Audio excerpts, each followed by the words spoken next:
우리가 지금까지 창세기 7장에서 우리 하나님께서 혈육 있는 모든 자들의 강포가 이 땅에 가득함으로 하나님이 홍수를 통해서 심판하시겠다고 하셨습니다.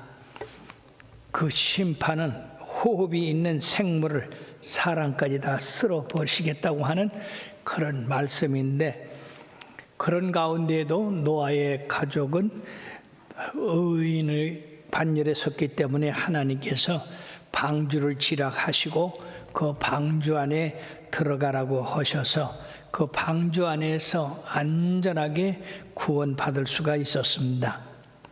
창세기 8장의 오늘 말씀에는 1절부터 22절까지 읽어드리면 좋은데 너무 길어서 13절부터 읽었습니다. 그러므로 우리는 이 8장에서 홍수 과정의 진행 사실과 두 번째 홍수 전과 홍수 후의 지구의 변화와 그리고 세 번째 노아가 하나님께 드린 번제와 그로 인한 하나님의 언약에 대해서 말씀드림으로 여러분들이 이 내용 안에서 큰 은혜가 되시기를 주의 이름으로 축원합니다. 제일 먼저 우리 홍수 동안의 운항 일지를 한번 되돌아보겠습니다. 노아가 방주에 들어갈 때가 바로 600세 되던 2월 10일에 들어갔고, 들어간 7일 후에 비가 내리기 시작해서 2월 17일부터 비가 40주 40야에 쏟아졌습니다. 그럼으로써 이 40일간 쏟아진 비가 약 150일 동안 이 땅에 충만하게 되어서 땅에 호흡이 있는 모든 생물과 사람들은 다 죽고 말았던 것입니다. 드디어 7월 17일 5달 만에 방주가 아라산에 이렇게 머물렀습니다. 그동안 노아가 이제 창을 통해서 바깥을 보니까 봉우리들이 보이기 시작했어요. 그것이 10월 1일, 즉 73일째, 방주가 산에 단지 73일째, 그리고 40일 지나서 까마귀 비둘기를 내보냈더니 바로 세 번째 되는, 즉 70일 만에 이 비둘기가 감람나무 세잎을 물고 들어왔습니다. 그래서 방주가 산에 걸려서 이제 이 땅이 마르기를 기다렸는데, 노아가 601세 1월 1일 될 때에 지면에 물이 다 거친 것을 확인했고, 그리고 홍수가 시작하고 1년 열흘 만에, 즉 노아가 601세 2월 27일에 땅에 발을 딛게 됐던 것입니다. 그래서 총 이 홍수가 계속된 그 날짜를 살펴보면은 370일 기간이었다고 하는 겁니다. 그러므로 방주 안에서 이 노아와 그 생물들이 지낸 날은 바로 1년 17일이나 된다 하는 것을 우리가 볼 수가 있습니다. 그러면 두 번째, 노아가 방주에서 나온 그 기간 동안의 일들을 살펴보면, 노아 홍수가 아라산에 머물기까지 2월 17일 600세 되던 2월 17일에 시작한 이 비가 바로 40일 동안 깊음의 샘들이 터지고 하늘의 창문이 열려서 물에 가득했는데 그때 모든 산들이 다 물에 잠겼고 물이 얼마나 더 높이 올라갔느냐 15규빗이나 더 물이 창일하게 찼었다고 했습니다. 그러면 15규빗이면 약 6.75m가 됩니다. 자, 방주가 아라산에 머물렀다고 해서 노아가 바로 땅으로 내려온 게 아니라 적어도 227일 동안 방주 안에 머물러 있었습니다. 그토록 이 세상이 아주 물로 꽉 차가지고 그것이 바로 오랫동안 서서히 빠지게 되어서 드디어 노아가 601세 1년이 지난 후 2월 27일에 이 땅에 내려오게 됐다는 겁니다. 자, 그러면 그 창이란 물이 어떻게 줄어들 수가 있느냐? 예, 오늘 이 8장 1절의 말씀에 보면 하나님이 노아와 그와 함께 방주에 있는 모든 들짐승과 가축을 기억하사 하나님이 바람을 땅 위에 불게 하심으로 물이 줄어들었다 이렇게 했습니다. 하나님께서는 방주 안에 있는 그 생명들을 귀중히 보시고 긍휼히 여기시고 지금까지도 그 노한 파도 가운데서 지키셨던 것입니다. 그러면 그 많은 물이 어디로 갔을까? 예, 그 바람이 바다로 이렇게 풀어 넣었던 것입니다. 그러므로 시편 33편 7절의 말씀에 보면 저가 바닷물을 모아 무더기같이 쌓으시며 깊은 물을 곳간에 두시도다.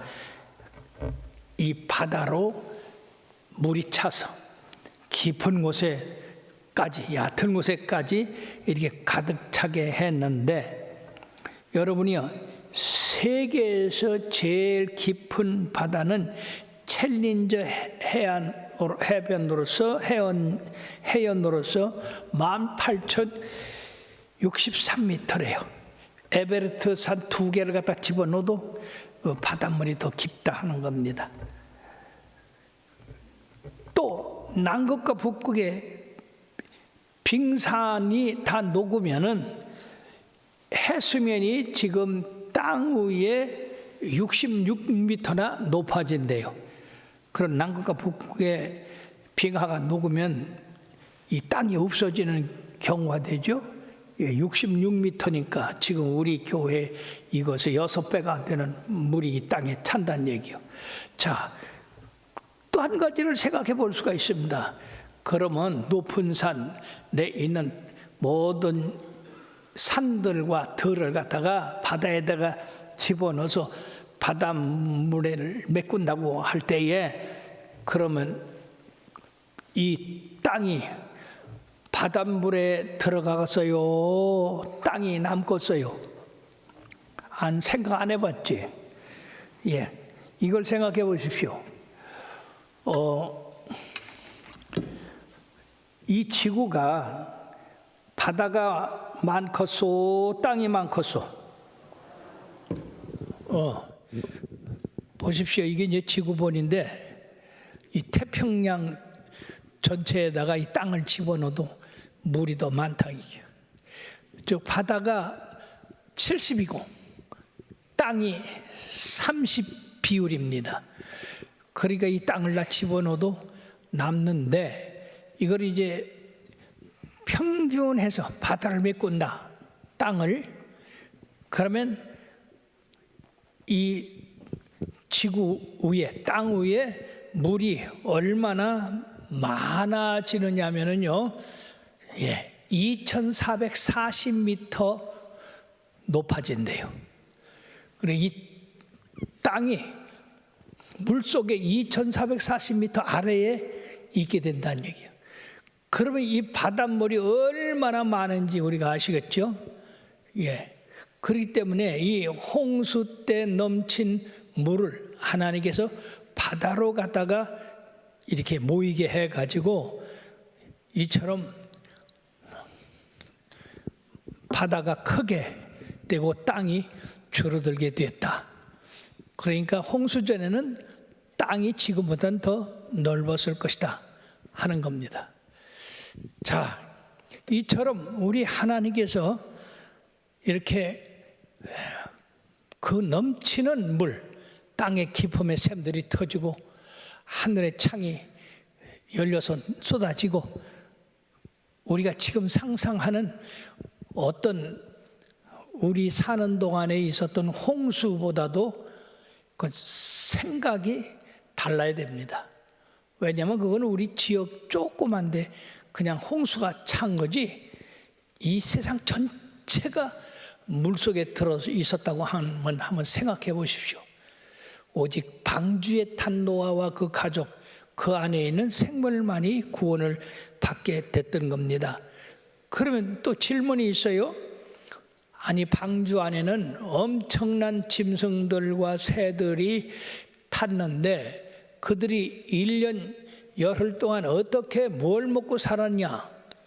예, 참 노아에게 먹을 것도 준비를 하라고 하셔서 그 큰 방주에 아마 짐승들이 먹을 그런 양식도 준비를 했을 거예요. 뭐 풀이나 뭐 그 외에 과일이나 뭐 했을 테지만은 그래도 그 많은 짐승이 1년 동안 먹어진다면은 어마어마할 겁니다.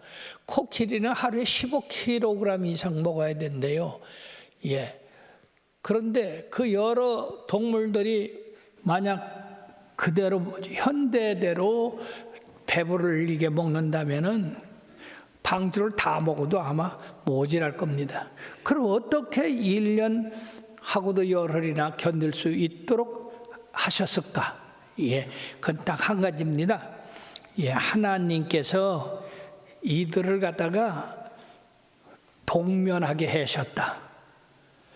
즉 곰이 겨울을 나기 위해서 동면이 되잖아요. 잠을 자요. 개구리도 잠을 자고 이게 동면하는 짐승들이 많이 있습니다. 그러니까 하나님이 그 속에 들어간 동물들을 잠을 재워서 이렇게 1년을 견디게 했을 것이다 하는 것이고, 그 다음에 사나운 짐승들, 사자나 호랑이나 뭐 표범이나 이런 것들도 들어갔을 텐데 그런 것들이 토끼나 사슴 같은 그런 동물을 보고서 안 잡아먹고 어떻게 있었냐? 동면을 하니까 잡아먹을래야 잡아먹을 수도 없죠. 그렇게 하나님께서 역사하셔서 그 방주 안에 있는 동물들을 잠재우시고 싸우지 못하도록 그렇게 하셔서 그 안에 있는 동물들이 바로 1년을 넉넉히 지낼 수 있고 1년이 끝난 다음에 이제 밖으로 나오게 하셨다는 것입니다. 어떻게 그렇게 할 수 있느냐? 하나님은 능치 못할 일이 없으십니다. 이사야서 65장 25절의 말씀을 보면 다 같이요. 이리와 어린 양이 함께 먹을 것이며 사자가 소처럼 즙을 먹을 것이며 나의 성산에서는 해함도 없겠고 상함도 없으리라. 여호와의 말씀이니라. 우리가 성경에 보면 이 발람이 탄 나귀도 말을 했잖아요. 예, 우리 하나님이 하시고 능치 못한 일이 없으신 거예요. 그러므로서 홍해바다도 갈르시고 또 바다도 잔잔케 하시고 얼마든지 우리 하나님이 자연을 다스릴 수 있었다 하는 것을 기억하시고, 그 다음에 여기서 중요한 것은 비둘기가 새 감람나무 잎을 물고 왔다고 하는 겁니다.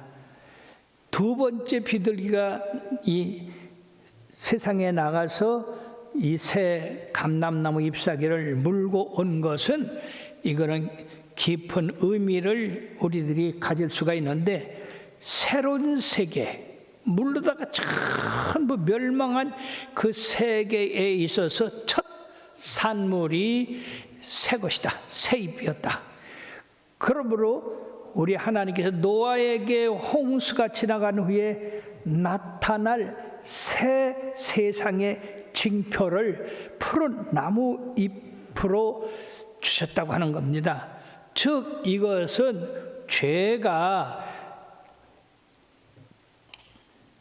주님의 대홍수로 말미암아 깨끗이 정화되었습니다. 그리고 구원받은 이 선한 백성으로 말미암아 살기에 적합한 그런 새로운 세상을 하나님이 만드셨다 하는 겁니다. 우리 믿는 사람들이 이후에 불의 심판에서 구원받아 하늘나라에 가면 모두가 다 새롭게 되는 역사가 있었듯이 노아의 홍수에서 타락한 인간이 전부 심판받아서 정화된 후에 새로운 세상이 열린다. 그러므로 앞으로 우리가 이 노아의 가족으로 말미암아 새로운 나라와 민족이 탄생된다고 하는 것을 볼 수가 있습니다. 우리가 세 번째 생각할 것은 홍수 전과 홍수 후에 세상이 완전히 변화됐다고 하는 겁니다. 우리 노아의 홍수가 그저 지역적인 하나의 홍수였다고 생각하기 쉬운데 절대 그렇지 않습니다. 생각해 보십시오. 땅의 깊음에 샘들이 터졌다. 이거는 지진 정도가 아니라 폭발해서 이 땅이 또 뒤집어졌다는 얘기예요. 하늘의 창들이 열려서 물이 쏟아졌다고 하는 것은 엄청난 양이 이 땅에 쏟아진 것을 얘기하는데, 이런 상태가 40일 밤낮으로 일어났다고 생각할 때에 어떤 일이 이 지구상에 일어났겠습니까? 상상할 수 없는 엄청난 변화를 가져왔는데, 첫째, 지형의 변화가 있었습니다. 큰 기품의 샘들이 터질 때 급격한 그런 지각 운동으로 말미암아서 땅이 올라가고 그 다음에 내려 박히고 또 움직이고 이렇게 했는데, 미국의 핵물리학 연구소장 브라운 박사가 이것을 설명을 할 때 어떻게 했느냐, 이 기품의 샘들이 폭발로 엄청난 위력이 일어났는데 자그마치 수소폭탄 100억 개가 한꺼번에 터진 것 같은 그러한 역사가 일어났다.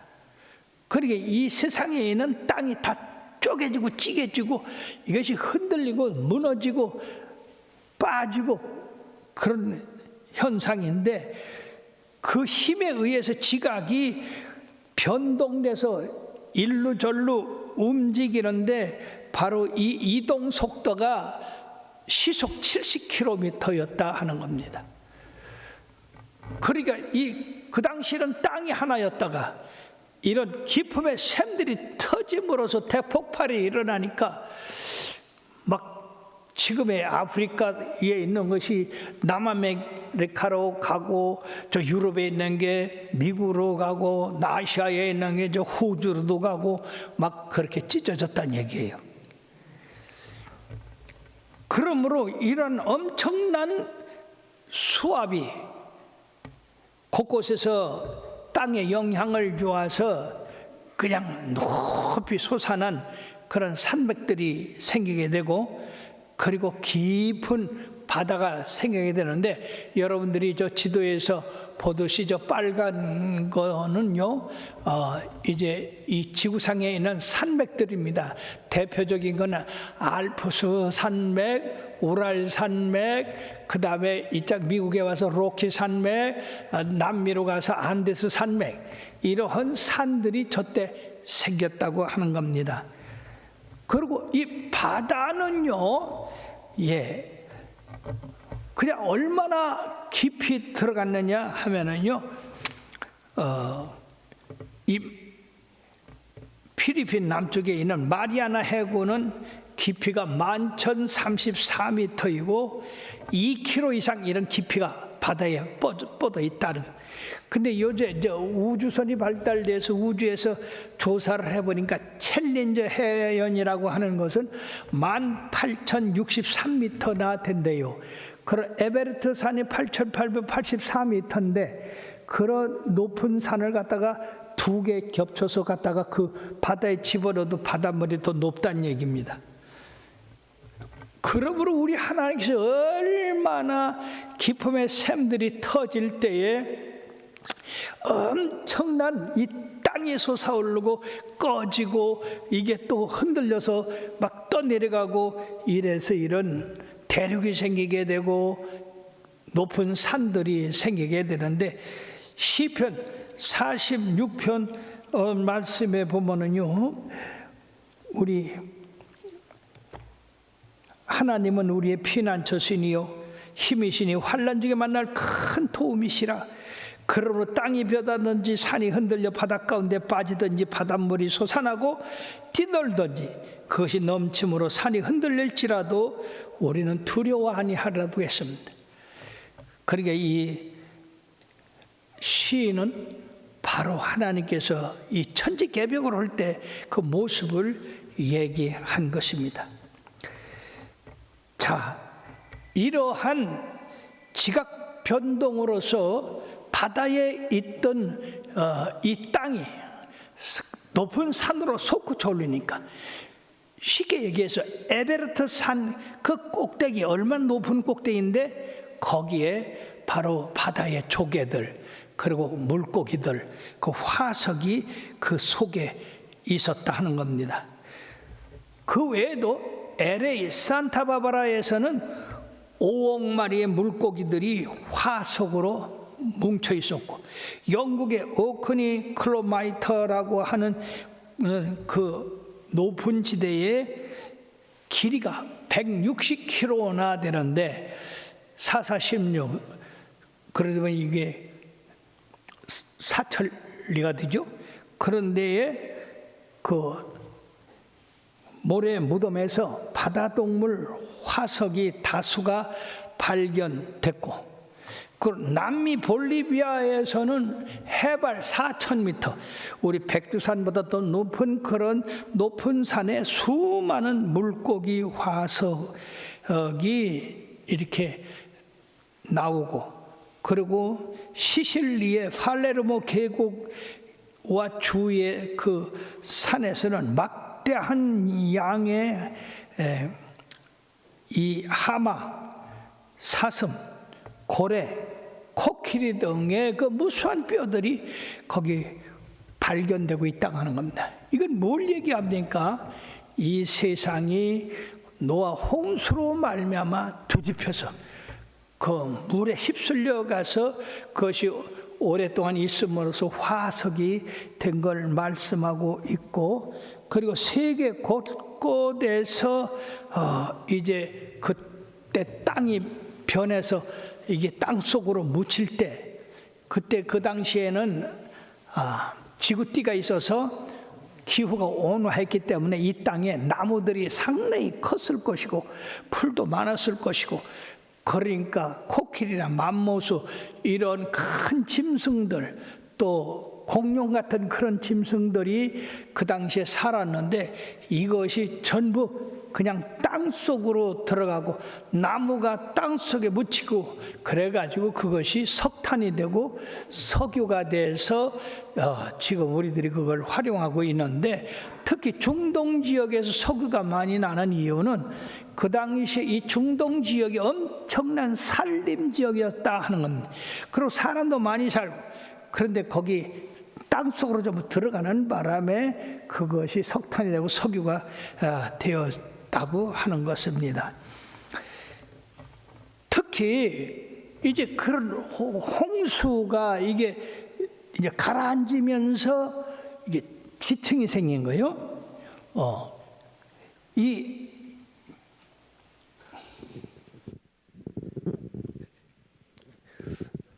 이것이 물에 참 섞여가지고 이것이 가라앉게 됐다는 겁니다. 그래서 이걸 갖다가 크게는 실험할 수가 없고 작은 유리병에 실험을 해봤어요.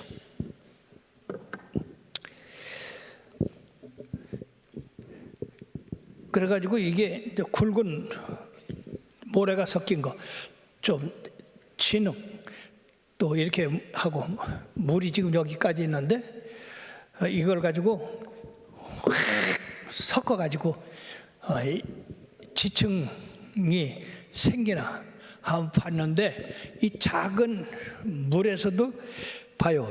이게 굵은 모래들은 밑에 깔았고 조금 고운 거는 그 위에, 진흙들은 이 위에, 그리고 물은 이 위에. 지금 이게 무게가 엄청 나가요. 우리 이 작은 이런 실험에도 이 층이 생기는데 이 지구가 전부 물에 잠겨서 진흙이고 바위고 모래고 이게 섞여가지고 가라앉을 때 신기하게 거의 같은 그러한 광석들이 층을 이루고 있게 된다는 얘기죠. 그리고 제일 밑에는 무거운 돌, 그 다음에 자갈, 그 다음에 모래, 그 다음에 진흙, 그 다음에 물. 그래서 이것이 이런 조그만 것이 아니고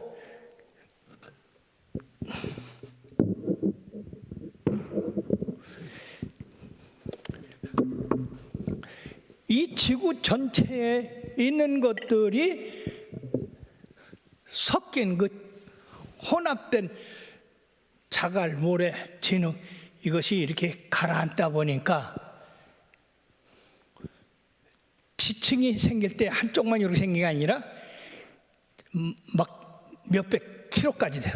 특히 그랜드 캐년을 가보시면 알지만은 저 위에서부터 아래까지가 약 1.6km 엄청난 깊이인데 저게 전부 시루떡 쾌 같이 밑에서부터 이렇게 쭉 옆으로 층이 나 있는데 이 진화론자는 저게 뭐 5억 년 전부터 물이 흘러서 저렇게 쌓였다고 그러는데 여러분 그것은 틀린 것이 왜 그러냐면은요, 저 한 띠가 얼마나 기냐면 320km. 그렇게 저 근처에는 다 같은 띠들이 이렇게 돼 있어요. 그러면 강에서 흘러서 그래 저렇게 큰 지층을 만들 수 있느냐? 그리고 그게 틀린 얘기는 그랜드 캐년 위에 강이 없어요. 높은 산도 없고. 저기 2200m 그 높이에 있어요. 그러니까 노아 홍수로 말미암아 이 혼합된 땅이, 흙이 저게 차례대로 이렇게 가라앉은 겁니다. 그리고 여러분들이 그 서부로 가보시면 알지만 신기하게 로키산 외에는 전부가 땅이 판판해요. 그리고 이제 아리조나 같은데 이제 뭐 삐죽삐죽한 그러한 바위 삶이 남아 있는데 그거는 그 산 위에는 다 똑같아. 그러면 물이 이제 이렇게 가라앉으면서 또 얇은 흙이 떠내려가면서 그게 남은 것이 서 있는 거지 그게 밑에서부터 쌓인 게 아니다 그 말이에요. 그러니까 지금 이 지층을 봐서도 하나님께서 노아 홍수의 엄청난 그 압력에 의해서 이렇게 섞였던 자갈, 흙 이런 것들이 쌓였다는 겁니다. 특히 영국의 남쪽에는 백악층이라고 해서 하얀 그 띠가 저 보이죠? 저가 하얀 띠가 남쪽 해안에 저렇게 높이 있어요. 저걸 분석해 보면은 석회암 이런 것들이 쌓여가지고 저렇게 한꺼번에 쌓여서 저런 층을 만드는 것이다. 그러므로 진화론에서 서서히 이런 것이 쌓였다, 그런 말은 전부 이론상으로나 실제상으로 틀리고, 그리고 저 안에 엄청난 물고기들과 또 조개 그리고 화석들이 저게 있는데, 화석들이 그 당시의 모습 그대로 화석이 된 것은 바로 갑자기 이런 압력과 그리고 이 수압에 의해서 그렇게 된 거지, 서서히는 그렇게 완전한 그러한 화석이 될 수 없다 하는 것입니다. 또 그거 외에도요, 세계 각곳에서 이 소금 암덩어리가 나와요. 저 비엔나에서도, 폴란드에서도, 불가리아에서도 보면은요, 땅속 깊은 데서 소금 덩어리가 나옵니다. 엄청난 소금이 묻혀 있어요. 그거 어떻게 해서 그러냐?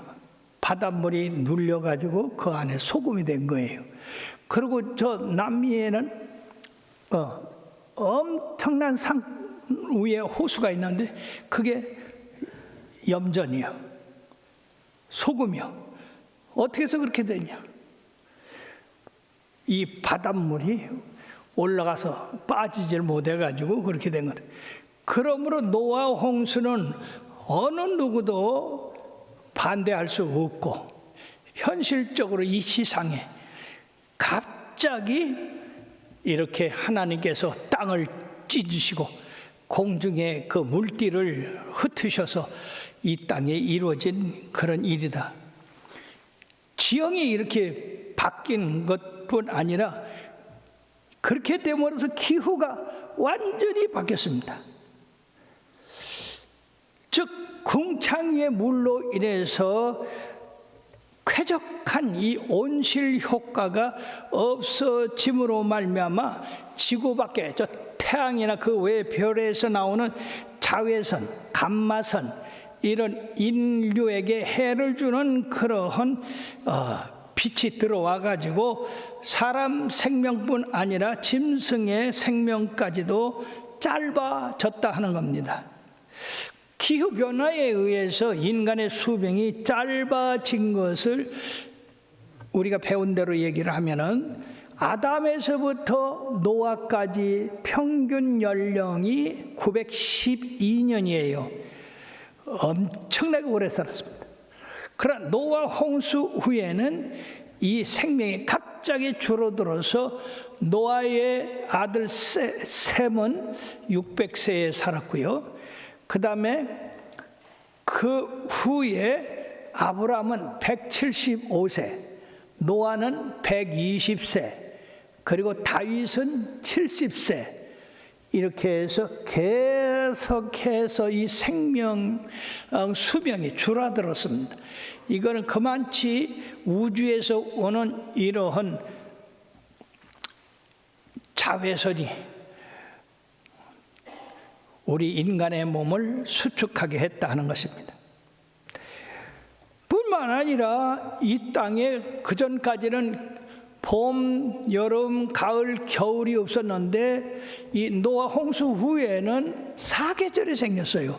자, 여러분들이 어떻게 사계절이 생겼냐? 이것은 바로 우리가 지구본을 보면은 알 수가 있습니다. 하나님께서 노아 홍수를 일으키기 전까지는 이 땅이 지금까지 이렇게 갈라진 땅이 아니라 하나 됐던 땅인데, 땅 속에 깊은 샘들이 터짐으로 이게 갈라졌고요. 자, 그 당시에는 이 지구가 이게 반듯하게 돼 있어요. 이게 지축이라고 그러는데,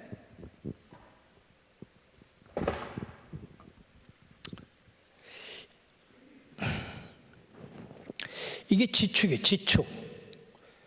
지구의 축. 이 지축이 이게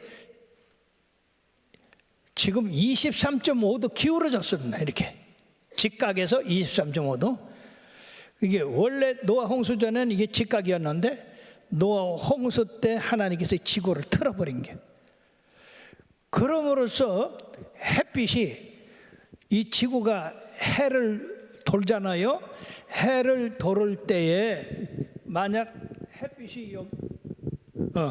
햇빛이 여기 있으면은요, 이 북반구가 이게 여름이에요. 그 다음에 이 지구가 햇빛의 반대 방향을 할 때는 이게 북반구는 햇빛이 덜 비치고 남반구가 비치거든요. 그러니까 이게 남반구는 여름인데 북반구는 겨울이 되는 겁니다.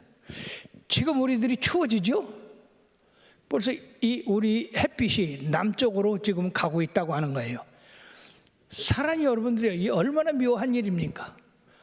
이 지구가 이렇게 반듯해야 되는데 하나님이 지구를 23.5도 기울게 함으로써 봄, 여름, 가을, 겨울이 생기게 되었다는 겁니다. 뿐만 아니라 시베리아, 알래스카, 그리고 남쪽에 있는 남극, 그런 데에는 500만 마리의 매머드 시체, 즉 저런 큰 코끼리 같은 저런 시체들이 500만 마리나 얼음 속에 있단 말이에요. 어떤 거는 막 풀을 뜯어 먹다가 그대로 얼음 속에 갇힌 것도 있다니. 그래, 이게 뭘 얘기합니까? 갑자기 이 땅이 얼어붙어 가지고 풀 뜯어 먹던 게 그냥 얼어서 그냥 그대로 동태가 된 거예요. 그건 하나님이 지구를 갖다가 이렇게 기울게 해서 북쪽은 얼어버리고 남쪽도 얼어버리고 중간에 사계절이 생기도록 그런 역사가 있기 때문에 그렇게 된 것입니다. 뿐만 아니라 홍수전에는 이 세상이 아름다운 땅이었기 때문에 좋은 나무들도 많았고 풀도 많이 났었는데 홍수 후에는 이게 사막이 나타나게 되고 그리고 북쪽에 남쪽에 빙산이 나타나게 되었다는 겁니다. 이런 엄청난 지형의 변화, 기후의 변화, 이것이 우리 인간 삶에 그대로 나타났다는 겁니다. 그러므로 사랑하는 여러분, 지금 우리가 사는 그러한 삶이 노아 홍수 때도 있었다고 생각하면 안 돼요. 노아 홍수 때와 홍수 후에 이 지구가 이처럼 지형이나 기후가 변화됨으로 말미암아 사람들도 거기에 적응돼서 지금 살게 돼 있다는 겁니다. 자, 이런 일로 인해서 홍수가 끝났을 때에 이제 8장 20절에서 22절에 보면 노아가 여호와께 제단을 쌓고 모든 정결한 짐승과 모든 정결한 새 중에서 제물을 취하여 번제로 제단에 드렸더니 우리 하나님께서 그 향기를 맡으시고 바로 이 노아와 그 자녀들에게 약속을 했습니다. 사랑하는 여러분, 우리가 언제나 해야 될 것은 우리 하나님 앞에 영광을 돌리는 삶을 살아야 되는 것입니다. 그러므로 말미암아 노아가 방주에서 나온 후에 자기 집을 짓기에 빠르고 농사 짓기에 빠른 것이 아니라 제단을 쌓고 하나님 앞에 먼저 제사를 드렸다고 하는 겁니다. 우리의 삶도 세상에 바쁜 일이 많지만은 예배가 우선돼야 된다는 것을 잊어서는 안 돼요. 너희는 먼저 그의 나라와 그를 구하라. 그러면 이 모든 것을 너에게 더하시리라. 노아가 이처럼 제단을 쌓고 번제를 드림으로 말미암아 이 번제의 제사는 뭘 의미하느냐? 첫째는 감사 제사를 하나님 앞에 드렸다는 얘기죠. 그 엄청난 홍수 가운데서 구원해 주신 그 하나님 앞에 감사드리는 게 당연하지 않겠습니까? 두 번째는 순종의 제사였다. 하나님의 말씀대로 그대로 준행했더니 바로 구원을 받았다는 겁니다. 그러므로 사랑하는 여러분, 우리가 이후에도 구원받을 수 있는 건 다른 게 아니에요. 그냥 하나님의 말씀대로 순종하는 길밖에 없는 줄 믿으시길 바랍니다. 세 번째는 속죄제사였다. 피 흘림이 없이는 사함이 없다고 한 것처럼 노아가 방주에 있는 동안에 무슨 죄를 졌겠습니까만은 그래도 인간은 바로 죄 가운데 살기 때문에 우리 하나님 앞에 제사를 드린 겁니다. 히브리서 10장 19절에서 23절의 말씀에 보면은요, 그러므로 형제들아 우리가 예수의 피를 힘입어 성소에 들어갈 담력을 얻었나니 그 길은 우리를 위하여 휘장 가운데로 열어놓으신 새로운 산길이요 휘장은 곧 그의 육체니라. 또 하나님의 집 다스리는 큰 제사장이 계심에 우리가 마음의 뿌림을 받아 악한 양심으로부터 벗어나고 몸은 맑은 물로 씻음을 받았으니 참 마음과 온전한 믿음으로 하나님께 나가자라고 했습니다. 자, 이 향기로운 제사를 하나님이 받으시고 언약을 세우셨습니다. 그것이 21절 22절에 나와 있는데 여호와께서 그 향기를 받으시고 그 중심에 이르시되 내가 다시는 사람으로 말미암아 땅을 저주하지 아니하리니 이는 사람의 마음이 계획하는 바가 어려서부터 악함이라. 내가 전에 행한 것 같이 모든 생물을 다시 벌하지 아니하라고 했습니다. 멸하지 않겠다고 했는데 여기 17절 9장 1절에 보면은 생육하고 번성하고 이 땅에 충만하라고 하셨어요. 아담에게는 다스리시고 정복하라는 말씀이 거기 더 들어가는데 여기 정복하라는 말씀이 빠졌습니다.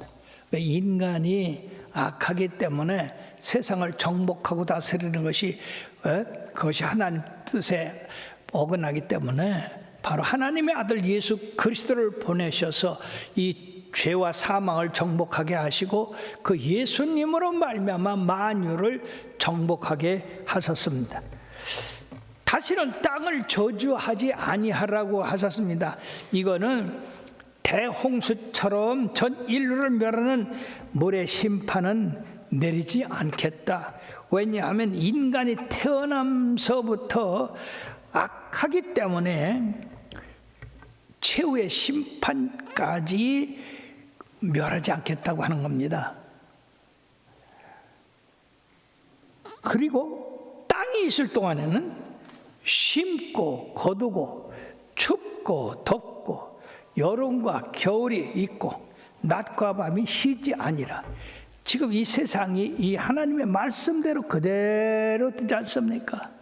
봄에 씨를 뿌리고 여름에 기르고 가을에 걷어들이고 이것이 계속되고 밤낮이 계속되고 추위와 더위가 계속되고 이런 순환되는 일이 지금 온 세상 그대로 됩니다. 그러고 사랑하는 여러분들이요, 우리가 지금까지 창세기 6장에서 8장까지 그 말씀에서 인간이 하나님 앞에 대해서 부패하고 포악하셔서 하나님이 인간 지으셨음을 한탄하시고 인간을 멸할 대홍수를 예고하십니다.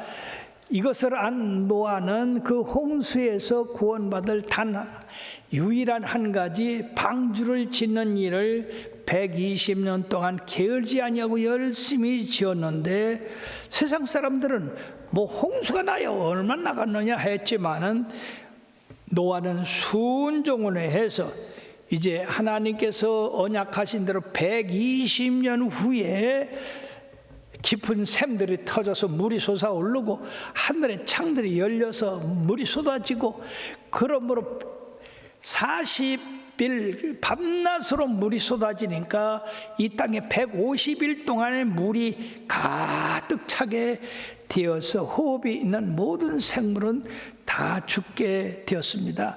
그러나 방주에 들어간 이 노아와 그 가족 그리고 그 안에 있는 생물들은 다 살게 됐는데 구원을 받은 이 노아는 이 땅을 밟자 바로 정결한 짐승과 새를 잡아서 번제로 하나님 앞에 드림으로 하나님이 그 제사를 기쁘게 받으시고 그에게 언약을 해 주셨는데 내가 다시는 이러한 대홍수를 일으켜서 세상을 멸하지 않겠다. 개인의 그 모든 삶을 다 마지막 날에 심판하겠다고 그렇게 말씀했어요. 그럼 마지막 심판 뭡니까? 불로 세상을 심판하는 건데, 물로 세상을 심판해도 이렇게 무조건을 하물며 불로 세상을 심판하면은요, 여러분 그 불 가운데서 구원받을 육체가 없습니다.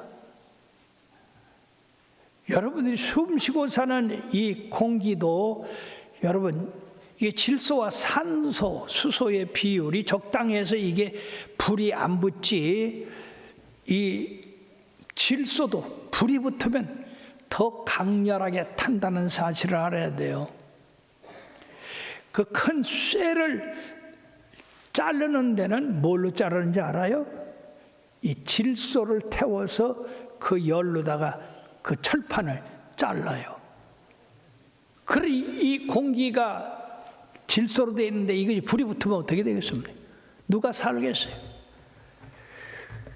그러나 베드로후서 3장에 나와 있는 것처럼 세상이 불탈 때 우리 믿는 사람은 의의 하늘, 저 하늘나라로 다 들림을 받아 올라간다는 사실을 여러분들이 실제적으로 받아들이고 거기서 구원받기 위해서 노아가 방주 안에서 구원받듯이 우리는 예수 그리스도 안에서만이 구원받을 수 있다는 사실을 깨달아 열심히 주를 섬기시기를 바랍니다. 제발 설교 시간에 졸지 마시고 딴 생각하지 마시고 주님 오실 날 얼마 남지 않았어요. 지금 세상이 노아의 때와 뭐가 다릅니까?